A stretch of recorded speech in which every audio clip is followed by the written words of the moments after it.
নমস্কাৰ ছাত্ৰ ছাত্ৰীসকল ই কক্সালে স্বাগতম জনাই মই জ্যোতি দাসে আৰম্ভ কৰিব ওলাইছো আজিৰ ভিডিঅ' আজি আমি পঢ়িব ওলাইছো সপ্তম শ্ৰেণীৰ সমাজ বিচিত্ৰাৰ প্ৰথমটি পাঠ পৃথিৱীৰ অন্তৰ্ভাগ আৰু ভূপৃষ্ঠৰ পৰিৱৰ্তন আজি আমি এইটো পাঠৰ 5 নম্বৰ অংশ পঢ়িম যোৱা 4টা অংশত আমি পৃথিৱীৰ অন্তৰ্ভাগ আৰু ভূপৃষ্ঠৰ পৰিৱৰ্তনৰ কিছু অংশ বুজিলো আজি আমি এই অংশৰ জৰিয়তে বাহ্যিক কাৰকে পৃথিৱীৰ ভূপৃষ্ঠৰ ওপৰত কি ধৰণে প্ৰভাৱ পেলাইছে সেয়া আমি চাম তোমালোকে জানা বাহ্যিক কাৰক বুলি কোৱাৰ লগে লগে আমি পাইছিলো সূৰ্যৰ ৰশ্মি নদী সাগৰৰ ঢৌ হিমবা এইবিলাক হৈছে বাহ্যিক কাৰক এইবিলাকে পৃথিৱীৰ ভূপৃষ্ঠৰ ওপৰত বিভিন্ন ধৰণৰ পৰিৱৰ্তন কৰি আহিছে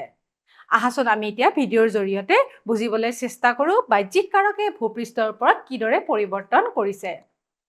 পৃথিৱীৰ পৰিৱৰ্তনৰ বাহ্যিক কাৰক বুলি কোৱাৰ লগে লগে আমি জানো সূৰ্যৰ ৰশ্মি প্ৰবাহিত জল হিমবা বতাহৰ কাৰ্য আৰু সাগৰৰ ঢৌ এইবিলাকে কি কৰিছে এইবিলাকে ভূপৃষ্ঠৰ পৰিৱৰ্তন কৰিছে সূৰ্যৰ ৰশ্মি প্ৰবাহিত জল বুলি কোৱাৰ লগে লগে আমি বুজিম যিবিলাক আমাৰ নদ নদী আছে জান জুৰি আছে সেইবিলাকৰ কথা কৈছে এইবিলাক আমি ভূপৃষ্ঠৰ ওপৰত দেখা পাই আছো হয়নে নহয় তাৰ পিছত হিমবা বৰফ তাৰপিছত বতাহৰ কাৰ্য আৰু সাগৰৰ ঢৌ আমি এটা এটাকে এই বাহ্যিক কাৰকবিলাক বুজিবলৈ চেষ্টা কৰিম আজি আমি এইটো ভিডিঅ'ৰ জৰিয়তে সূৰ্যৰ ৰশ্মি আৰু প্ৰবাহিত জলৰ বিষয়ে বুজিবলৈ চেষ্টা কৰিম পিছৰ অংশখিনি আমি বেলেগ ভিডিঅ'ত বুজিব চেষ্টা কৰিম আহাচোন সূৰ্যৰ ৰশ্মিৰ বিষয়ে জানো ছাত্ৰ ছাত্ৰীসকল সূৰ্যৰ ৰশ্মি আমি জন্মৰ পৰা সূৰ্যৰ ৰশ্মি পাই আহিছো হয়নে নহয় তাৰমানে পৃথিৱীৰ যেতিয়াৰ পৰা আৰম্ভ হৈছে তাৰ আগতে বহু বছৰ আগতে সূৰ্য জন্ম হৈছিলে আৰু সূৰ্যৰ ৰশ্মি আমাৰ পৃথিৱীত পৰি আহি আছে হয়নে নহয় গতিকে সূৰ্যৰ ৰশ্মি পৰাৰ ফলত কোনো অঞ্চলৰ কি হ'ব পাৰে জলবায়ুৰ ওপৰত প্ৰভাৱ বিস্তাৰ কৰিব পাৰে আৰু ই গছ-গছনিতো প্ৰভাৱ পেলায় ছাত্ৰ ছাত্ৰীসকল তোমালোকে জানা আমাৰ সূৰ্যৰ ৰশ্মিৰ ফলতে আমাৰ জলবায়ু সলনি হয় শীতকাল আহে গ্ৰীষ্মকাল আহে হয়নে নহয় ঋতু সলনি হয় আৰু ঋতু সলনি হোৱাৰ লগে লগে আমি গছ-গছনিবিলাকো আমাৰ সলনি হয় হয়নে নহয় গছ-গছনিৰ ওপৰতো প্ৰভাৱ পেলোৱা আমি দেখা পাওঁ গতিকে এইবিলাক হৈছে সূৰ্যৰ ৰশ্মিৰ প্ৰধান কাৰণ গতিকে সূৰ্যৰ ৰশ্মিৰ ফলতে জলবায়ু সলনি হয় আৰু ই আমাৰ ওপৰত প্ৰভাৱ বিস্তাৰ কৰাৰ ফলনিও আৰু গছ-গছনিৰ ওপৰতো প্ৰভাৱ পেলায় সূৰ্যমুখী পাহাৰৰ ঢালবোৰ অধিক তাপ লাভ কৰে আৰু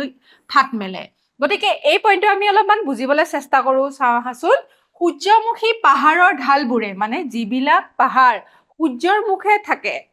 সূৰ্য যিফালে ওলায় সেইফালে সূৰ্যমুখী যিবিলাক পাহাৰ আছে তাৰে পাহাৰবিলাকত অধিক তাপ লাভ কৰে গতিকে বেছি তাপ লাভ কৰে ক'ত সূৰ্যমুখী পাহাৰবিলাকৰ ওপৰত সূৰ্যমুখী পাহাৰবিলাকৰ ওপৰত পৰাৰ লগে লগে কি হয় জানানে তাতে সূৰ্যৰ ৰশ্মি পৰাৰ ফলত ফাট মেলিবলৈ ধৰে গতিকে তাতে ফাট মেলিবলৈ ধৰে ফাট মেলি ছিঙি যোৱাৰ ফলত উচ্চভূমি ক্ষয়জাত পৰ্বতত পৰিণত হয় গতিকে ফাট মেলি যেতিয়া ছিঙি যাব সূৰ্যৰ ৰশ্মিবিলাক পৰাৰ লগে লগে পাহাৰৰ ঢালবিলাক ছিঙি যাব তেতিয়া তাতে কি পৰ্বতৰ সৃষ্টি হয় ক্ষয়জাত পৰ্বত যেতিয়া সূৰ্যমুখী পাহাৰবিলাকে অধিক তাপ লাভ কৰাৰ ফলত যেতিয়া ফাট মেলিবলৈ ধৰে তেতিয়া কি হ'ব তাতে ক্ষয়জাত পৰ্বতৰ সৃষ্টি হ'ব এই ক্ষয়জাত পৰ্বতৰ এটা উদাহৰণ দিয়া আছে আমাৰ ভাৰততে আছে আৰৱলী পৰ্বত গুজৰাটৰ ফালে আছে আৰৱলী পৰ্বত ক্ষয়জাত পৰ্বতৰ উদাহৰণ দিয়া হৈছে গতিকে ক্ষয়জাত পৰ্বতবিলাক কিহৰ কাৰণে সৃষ্টি হয় সূৰ্যমুখী ৰশ্মিৰ কাৰণে সূৰ্যমুখী ৰশ্মি পৰি থকাৰ কাৰণে সূৰ্যমুখী পাহাৰ হোৱাৰ কাৰণে সূৰ্যৰ ৰশ্মি পৰি থকাৰ কাৰণে এই ক্ষয়জাত পৰ্বতবিলাক সৃষ্টি হৈছে মৰুভূমিৰ দিন ৰাতি উষ্ণতা সম্পূৰ্ণ বেলেগ বেলেগ হয় গতিকে ছাত্ৰ ছাত্ৰীসকল মৰুভূমিৰ কথা তোমালোকে জানা মৰুভূমি শুকান হয় হয়নে নহয় তাতে বহুত উষ্ণতা তাতে গৰমৰ টাইমত বা গৰমৰ সময়ত ৰাতিপুৱাৰ টাইমত যেতিয়া দিনৰ ভাগত কি হয় তাতে বহুত গৰম হৈ থাকে কিন্তু তাৰ বিপৰীত হৈছে ৰাতি যেতিয়া সন্ধিয়া হয় তাতে বহুত বতাহ বলে আৰু ঠাণ্ডা হয় গতিকে দিন ৰাতিৰ উষ্ণতা সম্পূৰ্ণ বেলেগ বেলেগ বুলি কৈছে গতিকে দিন ৰাতিৰ উষ্ণতা সম্পূৰ্ণ কেতিয়া বেলেগ হয় দিনত বেলেগ হয় বহুত উষ্ণতা বেছি হয় আনহাতে ৰাতি উষ্ণতা সম্পূৰ্ণ বেলেগ হয় একেবাৰে ঠাণ্ডা হয় গতিকে অত্যন্ত পৰিৱৰ্তনৰ বাবে যিহেতু তাতে উলুটা পুলুটা হয়নে নহয় ৰাতিপুৱা টাইমত কি হয় দিনৰ ভাগত কি হয় তাতে উষ্ণতা বেছি ৰাতি আকৌ উষ্ণতা কম হয় গতিকে অত্যন্ত পৰিৱৰ্তনৰ বাবে তাত চৰম উত্থান পতন ঘটে গতিকে তাতে বিভিন্ন ধৰণৰ পৰিৱৰ্তন দেখা গৈছে ৰাতি বেলেগ দিনত বেলেগ সেই কাৰণে তাতে পৰিৱৰ্তনৰ ফলত কি হৈছে তাৰে উষ্ণতাটো বেলেগ বেলেগ দেখাৰ কাৰণে তাতে চৰম উত্থান পতন ঘটা বুলি কৈছে ফলত শিল আৰু বালিবোৰ সঘনাই সম্প্ৰসাৰণ আৰু সংকোচন হয় কিছুমান শিল কি হয় আৰু বালিবোৰ কি হয় সম্প্ৰসাৰণ হয়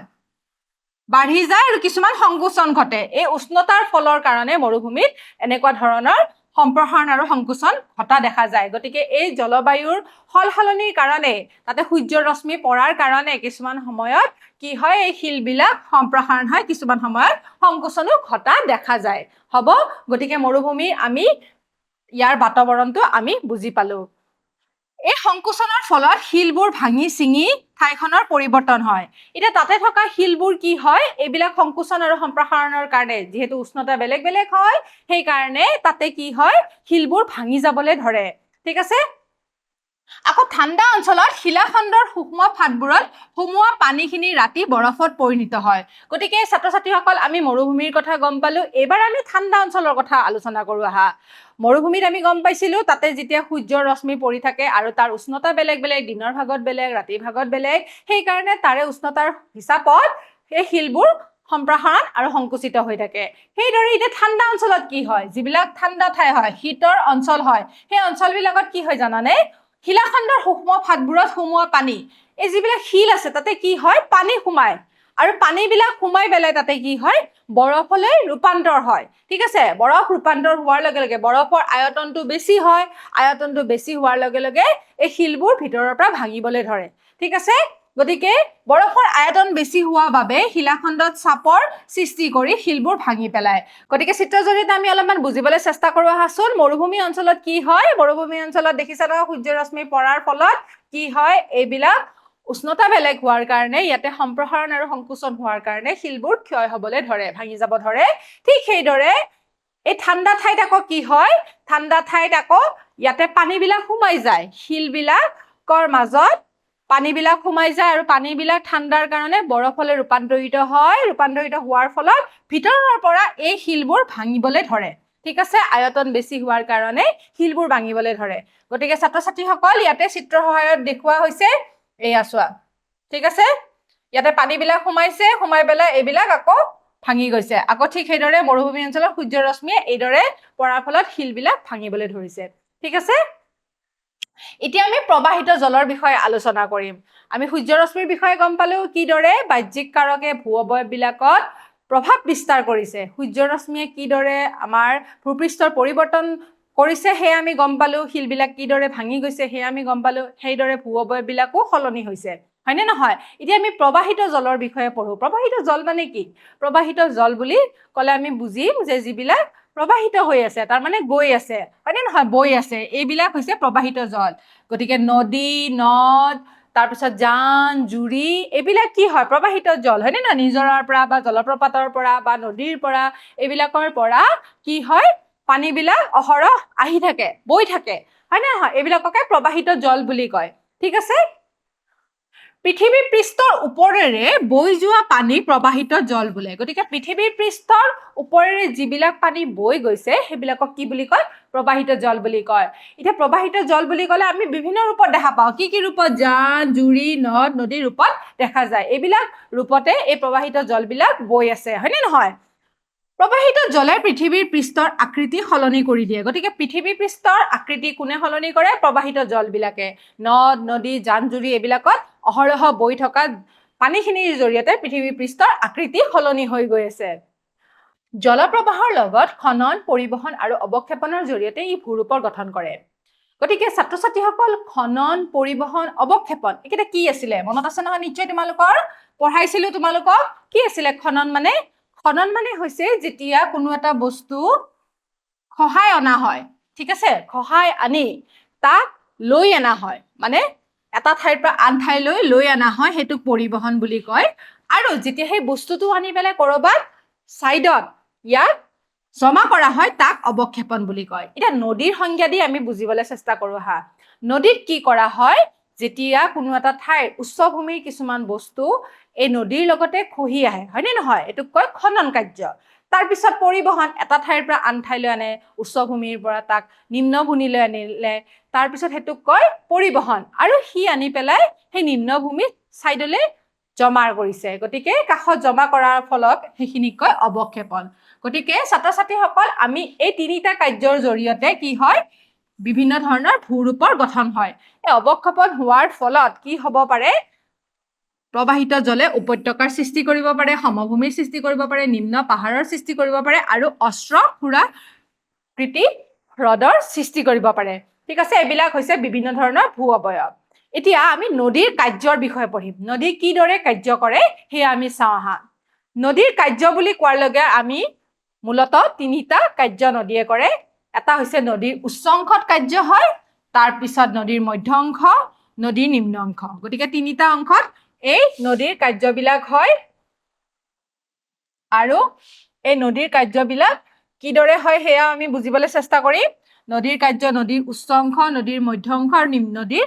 নিম্ন অংশ গতিকে ছাত্ৰ ছাত্ৰীসকল এতিয়া আমি নদীৰ উচ্চ অংশ নদীৰ মধ্য অংশ নদীৰ নিম্ন অংশৰ বিষয়ে অলপমান এটা এটাকৈ বুজিব চেষ্টা কৰোঁ আহা গতিকে ছাত্ৰ ছাত্ৰীসকল প্ৰথমে আমি পঢ়িম নদীৰ উচ্চ অংশ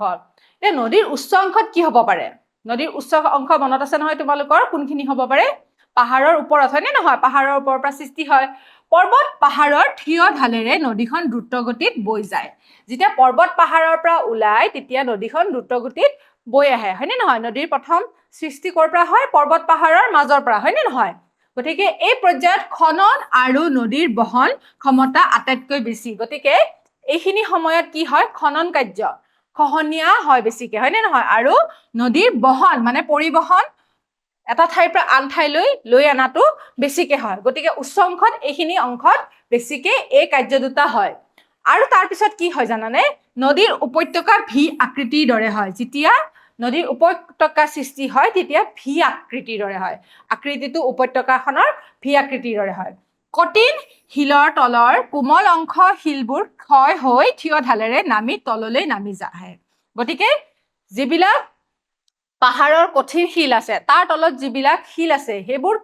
কোমল শিলবোৰ ক্ষয় হ'ব ধৰে কঠিন শিলৰ তলত কোমল শিলবোৰ থাকে আৰু সেইবোৰ পাহাৰৰ ঢালত থকা শিলবোৰ কি হয় ক্ষয় হ'বলৈ ধৰে আৰু সেইবিলাক খনন কাৰ্যৰ জৰিয়তে তললৈ নামি আহিবলৈ ধৰে ঠিক আছে এনেকৈ নামি আহিলে তাত জলপ্ৰপাতৰ সৃষ্টি হয় গতিকে জলপ্ৰপাতৰ সৃষ্টি আমি চাওঁ আহাচোন চিত্ৰৰ জৰিয়তে পাহাৰৰ ঢালৰ মাজেৰে উচ্চ অংশ এইখিনি উচ্চ অংশ এইকাৰণে কৈছে এইটো ওপৰত আছে হয়নে নহয় গতিকে এইখিনিক কয় উচ্চ অংশত কি হৈছে চোৱাচোন এই পানীখিনি যেতিয়া বৈ আহিছে তেতিয়া এই কঠিন শিলবিলাকৰ তলত কিছুমান শিল আছে সেইবিলাক কোমল হ'বলৈ ধৰে কোমল শিলবিলাক খহাই লৈ আহে খহাই লৈ লৈ লৈ পেলাই ই খনন কাৰ্যৰ জৰিয়তে পৰিবহন কৰি লৈ গৈ আছে দেখিছা নহয় আৰু এইখিনিতে জলপ্ৰপাতৰ সৃষ্টি হয় এইখিনিত একেবাৰে নদীখিনি দ্ৰুতগতিত আগবাঢ়ি যায় দ্ৰুতগতিত বৈ যায় হয়নে নহয় বহুত জোৰত আহে গতিকে ছাত্ৰ ছাত্ৰীসকল এইদৰে কিহৰ সৃষ্টি হয় জলপ্ৰপাতৰ সৃষ্টি তোমালোকে জলপ্ৰপাত দেখিলে এতিয়া বুজি পাবা এইখিনি নদীৰ কিহৰ কাৰ্য উচ্চ অংশৰ কাৰ্য এবাৰ আমি নদীৰ মধ্য অংশৰ বিষয়ে পঢ়িম ছাত্ৰ ছাত্ৰীসকল উচ্চ অংশত কি হয় নদীৰ গতি বহুত বৃদ্ধি হৈ পৰে ঠিক সেইদৰে নদীৰ মধ্য অংশত কি হয় নদীৰ মধ্য অংশত লেহেমীয়া হৈ গৈ নদীৰ কাষৰ ফালে বেছিকৈ খহনীয়া বৃদ্ধি পায় ছাত্ৰ ছাত্ৰীসকল এইখিনি সময়ত আকৌ কি হয় জানানে যিখিনি নদীৰ কাষত থকা অঞ্চল আছে সেই অঞ্চলখিনিৰ পৰা খহনীয়া বেছিকে হ'বলৈ ধৰে মানে নদীৰ দুয়োকাষে থকা অংশখিনিৰ পৰা বেছিকে খহনীয়া বৃদ্ধি পায় নদীৰ গতিপথ একা বেকা হৈ ভাজৰ দৰে সৃষ্টি হয় ইয়াক সৰ্পিল গতি বোলে গতিকে নদীৰ গতিপথটো কিদৰে হয় একা বেকা হয় মানে এনেকুৱা ধৰণৰ হয় গতিকে ইয়াক সাপৰ নিচিনা সৰ্পিল গতি বুলি কোৱা হৈছে ঠিক আছে নদীৰ মধ্য অংশৰ এইখিনি হৈছে বৈশিষ্ট্য কি হয় লহেমীয়া হয় গতি তাৰ পিছত খহনীয়া বেছিকে হয় কাষৰ ফালৰ অংশখিনিত আৰু একা বেকা হৈ পেলাই ভাজৰ সৃষ্টি কৰে খৰালি কালত নদীখন ভাজে ভাজে বয় যেতিয়া খৰালি কাল হয় যেতিয়া পানী নাথাকে বেছি তেতিয়া এনেকৈ ভাজে ভাজে পানীবিলাক আহিবলৈ ধৰে ঠিক আছে কিন্তু যেতিয়া বাৰিষা হয় যেতিয়া পানীৰ পৰিমাণ বেছি হয় বৃদ্ধি পায় বৰষুণ বেছি হোৱাৰ ফলত এই ভাজবিলাক মাৰ খাই যায় ঠিক আছে গতিকে পোনে পোনে ববলৈ ধৰে তেতিয়া এই সৰ্পিল গতি নাথাকে তেতিয়া পোনে পোনে ববলৈ ধৰে গতিকে তোমালোকে নিশ্চয় বুজি পাইছা সৰ্পিল গতিখিনি কেতিয়া থাকে খৰালি কালত এই সৰ্পিল গতি থাকে কিন্তু বাৰিষা কালত ই সৰ্পিল গতিবিলাক নাইকিয়া হৈ পৰে ঠিক আছে পানী বেছিকে হোৱাৰ কাৰণে ঠিক আছে নদীয়ে এৰি যোৱা ভাঁজটোৰ মুখত বালি জমা হৈ মূল নদীৰ পৰা বিচ্ছিন্ন হৈ বিল বা হ্ৰদ হয় গতিকে নদীয়ে এৰি যোৱা যিটো ভাঁজ আছিলে তাৰে মুখত কি হয় জানানে বালি জমা হয় বালি জমা হৈ পেলাই তাতে কি সৃষ্টি হয় নদীৰ পৰা বিচ্ছিন্ন হৈ বিল বা হ্ৰদ সৃষ্টি হয় ই দেখিবলৈ কেনেকুৱা হয় জানানে খুৰাৰ আকৃতিৰ এনেকুৱা জলাশয়বোৰক কি বুলি কয় অস্ত্ৰ খুৰাকৃতিৰ হ্ৰদ বুলি কোৱা হয় গতিকে যেতিয়া এই নদীয়ে এৰি যোৱা ভাঁজটোৰ মুখত বালি জমা হৈ এটা হ্ৰদৰ সৃষ্টি কৰে সেই হ্ৰদটোৰ নাম কি কৈছে অস্ত্ৰ খুৰাকৃতি মানে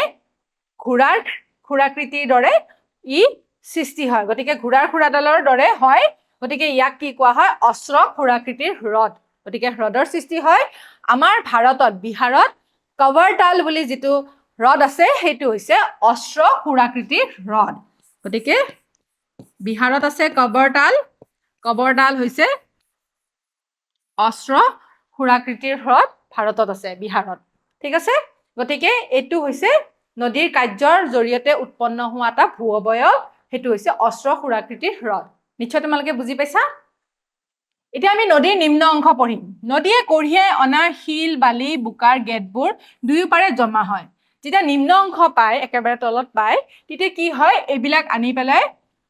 কি কৰে বালি বোকাবোৰ দুয়োপাৰে জমা কৰে ফাৰ্ষ্টতেতো সিহঁতে কি কৰে একদম উচ্চ অংশৰ পৰা শিলৰ বিলাক কোমল শিলবিলাক তললৈ নমাই আনে তাৰপিছত নদীৰ কাষৰ অংশখিনিও খহনীয়া কৰি পেলাই লৈ আনে তাৰপিছত যেতিয়া নিম্ন অংশ পায় এইবিলাক আকৌ জমা কৰে অৱক্ষেপন হয় ঠিক আছে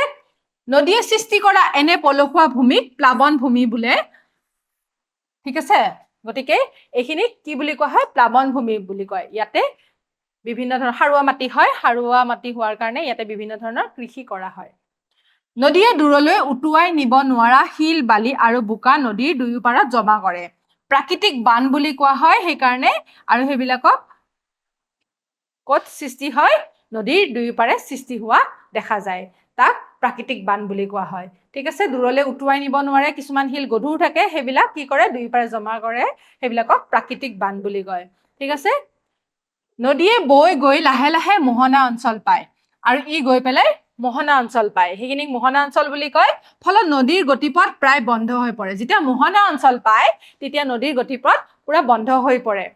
আৰু তাৰপিছত কি হয় মূল নদীখন বহুতো শাখাত ভাগ হৈ শাখা নদী হৈ পৰে গতিকে যেতিয়া মোহনা অঞ্চল পায় তেতিয়া নদীবিলাক বহুত ভাগ হ'বলৈ ধৰে ঠিক আছে এতিয়া আমি ব-দ্বীপৰ বিষয়ে পঢ়িম এই মোহনা অঞ্চললৈকে আমি বুজিলো চাবাচোন নদীৰ নিম্ন অংশত গতিপথ নদীখনত অতি লাহে লাহে বৈ যায় আৰু ই কঢ়িয়াই নিয়া বালি আৰু বোকা মোহনাত জমা কৰে ঠিক আছে এইবিলাক আনি পেলাই ক'ত জমা কৰে মোহনাত জমা কৰে ফলস্বৰূপে মূল নদীখন উপনৈ বুলি বহুতো ভাগত বিভক্ত হৈ পৰে নদীখন কি হয় বিভিন্ন শাখাত দেখিছা নহয় এই নদীখন আহি পেলাই বিভিন্ন শাখাত ই ভাগ হৈ গৈছে দেখিছা নহয় ভাগ হৈ যোৱাৰ লগে লগে এফালে কি হৈছে চোৱাচোন এফালে মাটিবিলাক জমা হৈ গৈছে মাজে মাজে মাটিবিলাক জমা হৈ গৈছে আৰু এইটো জমা হোৱাৰ লগে লগে এই মাটিখিনি আমাৰ দেখিবলৈ কেনেকুৱা লাগিছে চোৱাচোন ব আখৰটোৰ নিচিনা লগা নাই জানো চোৱাচোন ব আখৰটোৰ নিচিনা গতিকে ব আখৰটোৰ নিচিনা হোৱাৰ কাৰণে এই অঞ্চলসমূহক কি বুলি কয় ব-দ্বীপ বুলি কয় ঠিক আছে এইটো ব আখৰৰ নিচিনা হৈ গৈছে ইয়াতে সেই মূল নদীখন বিভিন্ন শাখাত ভাগ হৈ গৈছে উপনৈ হৈছে আৰু ইয়াতে অঞ্চল ব-দ্বীপ বুলি কয় দ্বীপ বুলি এই কাৰণে কোৱা হৈছে চাৰিওফালে পানী আছে দেখিছা নহয় আৰু ইয়াতে ব-দ্বীপৰ সৃষ্টি হয়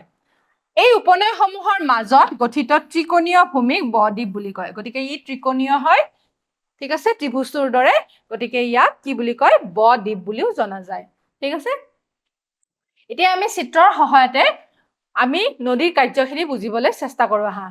এয়া চোৱা নদীৰ উৎস পৰ্বতত নদীৰ উৎস বুলি কৈছে পৰ্বতত নদীৰ উৎস ই সৃষ্টি হৈ পেলাই বহুত জোৰেৰে মানে উচ্চ ভূমিৰ পৰা সি নিম্ন ভূমিলৈ গতি কৰিছে হয়নে নহয় আহি পেলাই পাহাৰৰ মাজেৰে নিম্ন ভূমিলৈ আহিছে ইয়াতে জলপ্ৰপাতৰ সৃষ্টি হৈছে তাৰপিছত এখন নদীলৈ সৃষ্টি হৈছে নদীত আকৌ এইখিনি কি হৈছে আহি পেলাই মোহনাত পাইছে আৰু মোহনাত ই গৈ পেলাই ব-দ্বীপৰ সৃষ্টি কৰিছে আৰু লাষ্টত ই সাগৰত গৈ পেলাই এই নদীখন লগ লাগিছে ঠিক আছে গতিকে ছাত্ৰ-ছাত্ৰীসকল নদীৰ উৎসৰ পৰা মোহনালৈকে নদীৰ কাৰ্য মোহনাটো এই সাগৰৰ অঞ্চলৰ ওচৰত থাকে গতিকে আমি বুজি পালো যে নদীয়ে কিদৰে কাৰ্য কৰে বিভিন্ন ধৰণৰ ভূ অৱয়ৱৰ সৃষ্টি কৰিলে অস্ত্ৰ খুৰাকৃতিৰ হ্ৰদ ব-দ্বীপ অঞ্চল এইবিলাক এই নদীৰ জৰিয়তে সৃষ্টি হৈছে ঠিক আছে পলসুৱা ভূমি হেবিলাক হৈছে নদীৰ জৰিয়তে নদীৰ কাৰ্যৰ জৰিয়তে সৃষ্টি হোৱা কিছুমান ভূ অৱয়ব গতিকে ছাত্ৰ ছাত্ৰীসকল আজি আমি সূৰ্যৰ ৰশ্মি আৰু প্ৰবাহিত জলৰ কাৰ্যৰ বিষয়ে পঢ়িলো এতিয়া মই তোমালোকক দুটামান প্ৰশ্ন সুধিম দেই আজৰ প্ৰশ্নকেইটা চাও দেশৰ কাৰণে উচ্চভূমি ক্ষয়জাত পৰ্বতত পৰিণত হয় গতিকে ক্ষয়জাত পৰ্বত কেতিয়া সৃষ্টি হয় যেতিয়া সূৰ্যৰ ৰশ্মি পৰে হয়নে নহয় মনত আছে তোমালোকৰ সূৰ্যৰ ৰশ্মিৰ ফলত ক্ষয়জাত পৰ্বতত পৰিণত হয় 2 নম্বৰ প্ৰশ্নটো চাহাচোন নদীৰ উচ্চ অংশত বদ্বীপ সৃষ্টি হয় শুদ্ধ নে অশুদ্ধ উচ্চ অংশত বদ্বীপৰ সৃষ্টি হয়নে গতিকে আমি পঢ়িছিলো উচ্চ অংশ নিম্ন অংশ মধ্য অংশ উচ্চ অংশত জলপ্ৰপাতৰহে সৃষ্টি হয় গতিকে এই উত্তৰটো শুদ্ধ হ'বনে নহয় অশুদ্ধ গতিকে ছাত্ৰ ছাত্ৰীসকল বদ্বীপ ক'ত সৃষ্টি হয় নিম্ন অংশত সৃষ্টি হয় শেষৰ প্ৰশ্নটো চাহাচোন নদীৰ কোন অংশত গতি লেহেমীয়া হয় নদীৰ উচ্চ অংশ নদীৰ মধ্য অংশ নদীৰ নিম্ন অংশত নদীৰ উচ্চ অংশত দ্ৰুতগতিত বৃদ্ধি হয় মধ্য অংশত কি আছিল মনত আছে নহয় লেহেমীয়া হয় আৰু নিম্ন অংশত ই বন্ধ হৈ পৰে গতিকে ইয়াৰে শুদ্ধ উত্তৰটো হ'ব মধ্য অংশ গতিকে নদীৰ নিম্ন অংশ উচ্চ অংশ